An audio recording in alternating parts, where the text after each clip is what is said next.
Let's talk about restless leg syndrome. So this is characterized by an uncomfortable urge to move the legs at rest, which relieves the urge. About 50% of the patients will have a family history, and there are a few important associations which will affect the lab studies that we send. So reduced CNS iron stores can be associated with the disease, as well as uremia. There are some other associations such as neuropathy, spinal cord lesions, pregnancy. Pregnancy in particular makes you 2 to 3 times more likely to get the disease, and multiple sclerosis as well.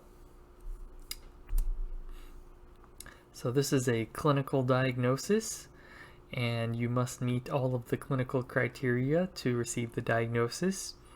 So it starts with having the urge to move the legs, which may or may not be accompanied by some unpleasant sensations in the legs. The arms or other body parts can sometimes be involved. The symptoms have to begin at rest, and they have to improve with activity such as walking or stretching. And they also have to be worse in the evening or at night, and sometimes they're only present in the evening or at night. It also has to not be better accounted for by another medical condition. Once you think that the patient has this disease, you do need to send a serum ferritin, BUN, and creatinine.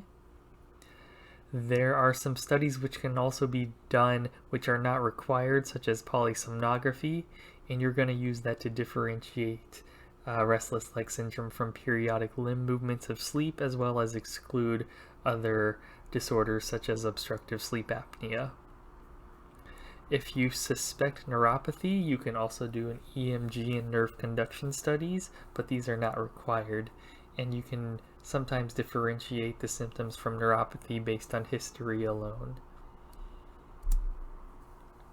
So in terms of treatment, if the ferritin level comes back low, meaning under 75 micrograms per liter, you can replace that with either IV or oral iron.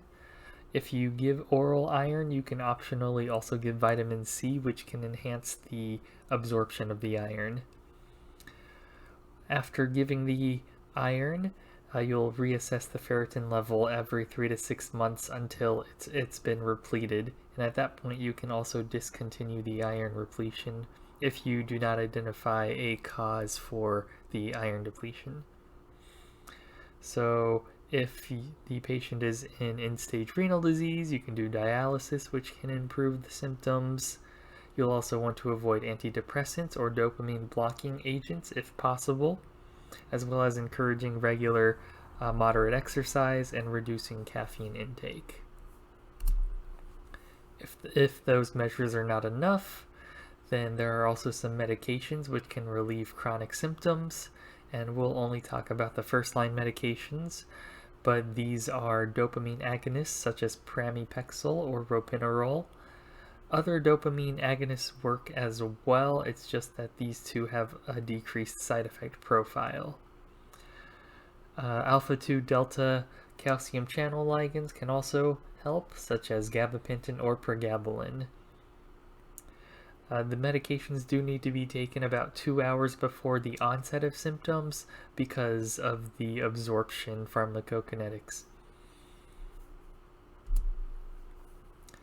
There is a phenomenon when you're being treated with long-term dopaminergic agents called augmentation, and you can detect this when there is an increase of restless leg syndrome symptoms.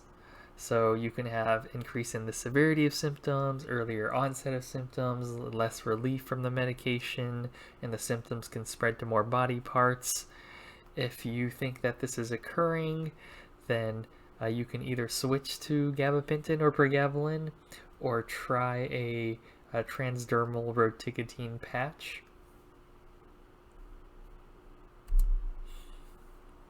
And in terms of prognosis, this is usually a lifelong disease. If the disease is associated with pregnancy, the symptoms tend to worsen during the pregnancy and resolve after delivery, but they can also recur with the next pregnancy.